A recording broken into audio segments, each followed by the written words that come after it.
पंचायत समितीच्या उत्तर तालुक्याच्या निवडणुकीच्या निमित्तानं आज उमेदवारी अर्ज मागं घेण्याचा शेवटचा दिवस होता आणि त्या अनुषंगानं जे आम्ही उमेदवार भारतीय जनता पार्टीसाठी 3 जिल्हा परिषद आणि 6 पंचायत समिती गणासाठी उमेदवार दिले ते आमचे पूर्णच्या पूर्ण तसेच राहिलेले आहेत.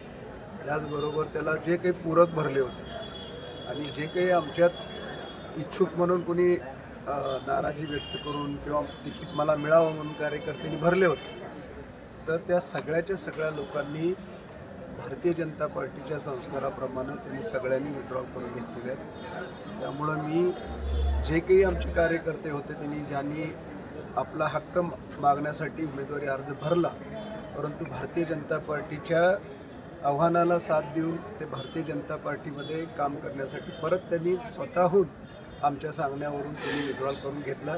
त्या सगळ्यांना मी भविष्यकाळामध्ये शुभेच्छाही देतो आणि त्यांच्या सगळ्यांचे धन्यवाद आभारी व्यक्त करतो.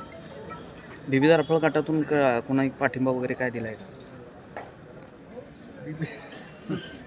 विविध अर्पळ गटामधून जनतेने आम्हाला फार मोठ्या प्रमाणात पाठिंबा दिलेला आहे. त्यामुळं विविध अर्पळ गटच नाही तर तिन्ही गटामध्ये आणि 9च्या 9 उमेदवार हे भारतीय जनता पार्टीची निवडून येतील याच्यामध्ये मला कुठल्याही प्रकारची शंका वाटत नाही. कारण जनतेने तो विश्वास जनतेचं संपादन भारतीय जनता पार्टीने केला आहे, नेत्यांनी केला आहे, कार्यकर्त्यांनी केला आहे. माजी सभापती रजनी भडकुंबे यांनी माघार घेत काकासाठे यांना पाठिंबा दिला.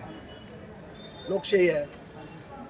लोकशाहीमध्ये त्यांनी भरलाच भारतीय जनता पार्टीकडून नव्हता, त्यामुळे त्यांना कुणाला पाठिंबा द्यावा किंवा त्यांनी कुणाकडून भरला, पण मला माहिती आहे ज्यांनी कमळ चिन्हावर उमेदवारी मागण्यासाठी फॉर्म भरला होता त्यातला एकही फॉर्म म्हणजे राहिला नाही आणि त्यांनी कमळ चिन्ह मागणी करून विरोधकाकडे एकाकडे पाठिंबा द्यायला गेले नाहीत आणि जाणारही नाहीत याचा विश्वास भारतीय जनता पार्टीला आहे.